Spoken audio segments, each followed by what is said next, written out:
Na aula anterior, nós resolvemos o problema 4.9 do livro Um Círculo Matemático de Moscou. Esse problema pedia para que grãos de feijão fossem distribuídos nas casas de um tabuleiro 8x8, respeitando certas condições. No meio da solução, nós nos deparamos com uma situação em que as linhas precisavam conter quantidades diferentes de feijões. Então, nós tínhamos de 0 a 8 e precisávamos escolher um desses números para ser retirado, de modo que os que sobrassem, os remanescentes, ao serem somados, dessem uma soma que fosse um número múltiplo de 8. A proposta dessa aula é explicar o funcionamento, o porquê isso funciona, e generalizar esse raciocínio para um tabuleiro de tamanho n por n. Eu vou começar mostrando para você que há uma maneira compacta de representar a soma dos números 0, 1, 2 até n. Note que eu representei o antecessor de n por n-1 e o antecessor de n-1 por n-2. Vamos representar também o resultado dessa soma pela letra S. O que a gente vai usar agora é uma ideia muito famosa, que é escrever a nossa soma de trás para frente. Então, eu começo pelo n, o próximo número a ser escrito é o n-1, em seguida o n-2 e assim por diante. E como eu estou escrevendo de trás para frente, os últimos números a serem escritos são 2, 1 e 0. Como eu estou somando exatamente os mesmos números, é óbvio que o resultado dessa soma continua sendo o mesmo da soma anterior. Então, essa soma continua dando o mesmo resultado, por isso eu vou usar a mesma letra. A ideia agora é ir somando todos os números que aparecem à direita do sinal de igual, dessa forma aqui, ó. Se eu somar 0 com n, o resultado é n. Se eu somar 1 com n-1, o resultado também é n. Repetindo isso para 2 e n-2, o resultado também é n, e como você pode observar, isso vai acontecendo até o final. n-2 somado com 2 vai dar n, o próximo também vai dar n, e finalmente n mais 0 vai dar n também. Então o que acontece? Eu tenho agora uma soma de parcelas idênticas, todas elas valendo n. Mas quantas vezes o n aparece aqui? Vejamos. Se eu contar do 1 até o n, é natural que eu tenha n parcelas. Mas se eu usar como contador do 0 até o n, significa que eu fiz essa soma n mais uma vezes. Então, eu posso escrever essa soma longa como uma multiplicação. N vezes n mais 1. Acontece que, como eu somei todos os números que apareciam do lado direito, sinal de igual, isso tem que dar a soma duas vezes. Então, o que a gente acabou de achar aqui corresponde a duas vezes aquele resultado que nós chamamos de S. Isso quer dizer que aquele resultado que nós representamos pela letra S pode ser escrito de maneira compacta, como eu falei, desse jeito aqui, ó. N, que multiplica n mais 1, dividido por 2. Agora que a gente já sabe que a soma desses números pode ser representada por essa expressão, a gente vai dividir o problema em dois casos. O primeiro caso em que o n é ímpar e o segundo caso em que n é um número par. Então, no primeiro caso, considerando que n é ímpar,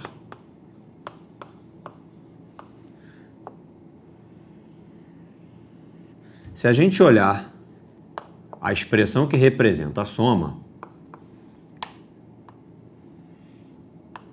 ela pode ser escrita dessa forma aqui, ó. Bom, como n é um número ímpar, certamente n mais 1 é um número par. Portanto, ele pode ser dividido por 2. Isso quer dizer que o resultado dessa continha aqui tem que ser um número inteiro. Mas se o resultado dessa conta é um número inteiro, então a própria soma já é um múltiplo de n. Portanto, o número a ser excluído é o zero, porque se você retira o zero, você não modifica o resultado da soma. E aí você consegue que a soma dos números remanescentes seja um múltiplo de n. É como se você estivesse dividindo essa soma, o resultado dessa soma por n, e o resultado do resto, e o resto dessa divisão, fosse zero. Então, o que a gente joga fora é justamente o resto. O número a ser excluído deve ser o zero. Entretanto, há uma segunda possibilidade. Basta que eu reescreva essa expressão assim, ó. No lugar de n mais 1, eu vou escrever n menos 1 mais 2, que dá exatamente n mais 1, que estava aqui. Isso me permite fazer uma separação, assim, ó. n menos 1 sobre 2, n menos 1 sobre 2, mais 2 sobre 2,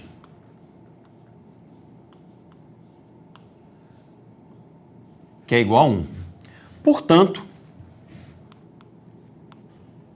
a nossa expressão da soma também pode ser escrita dessa forma aqui, ó. O que eu fiz agora foi a distributiva da multiplicação. Então, eu fiquei com n vezes n menos 1 sobre 2 e mais n lá no final. Perceba que, de novo, eu tenho o mesmo raciocínio que eu fiz aqui, ó. Como n é um número ímpar, n menos 1 é um número par, portanto, pode ser dividido por 2. O resultado, então, dessa conta é um número inteiro.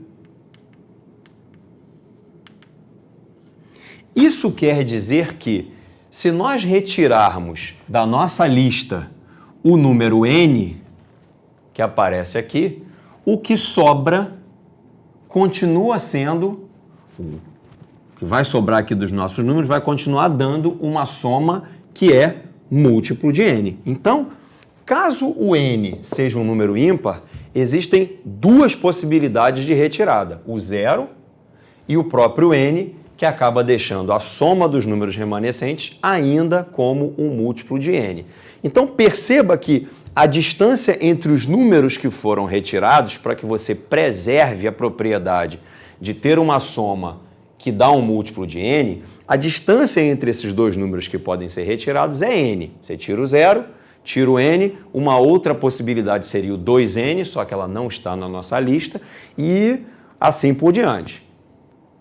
Vamos agora ver o que acontece quando n é par.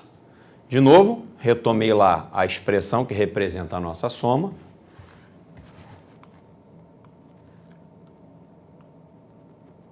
Só que agora eu vou escrever essa mesma expressão de uma forma diferente das que eu usei até agora. Eu fiz a distributiva aqui, n ao quadrado, mais n, e separei os denominadores. Isso ainda pode ser melhorado aqui para a gente. Eu separei esse produto, deixei só uma das letras sobre o 2. E aí, o que está acontecendo aqui é o seguinte: como n é um número par, ele pode ser dividido por 2. Então, o resultado dessa continha aqui é um número, vou escrever para cima, é um número inteiro.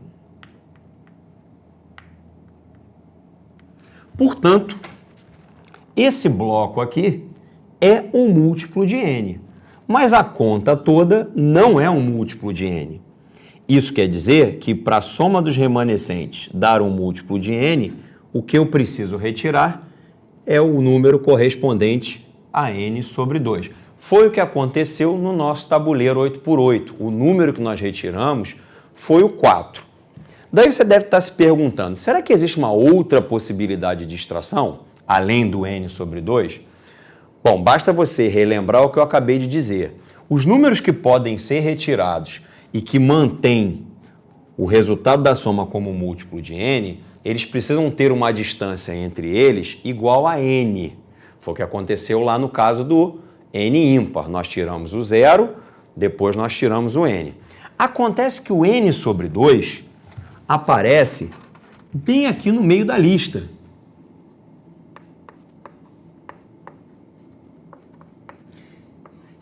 Se a gente não resolve extrair o n sobre 2, o próximo número que vai ser retirado está a uma distância n para frente e esse número lá na frente não faz parte da nossa listinha, que só vai de 0 até n. Portanto, quando n é par, só há uma possibilidade de extração, que é retirar a metade de n. Espero que você tenha gostado, entendido tudo. Até o nosso próximo encontro.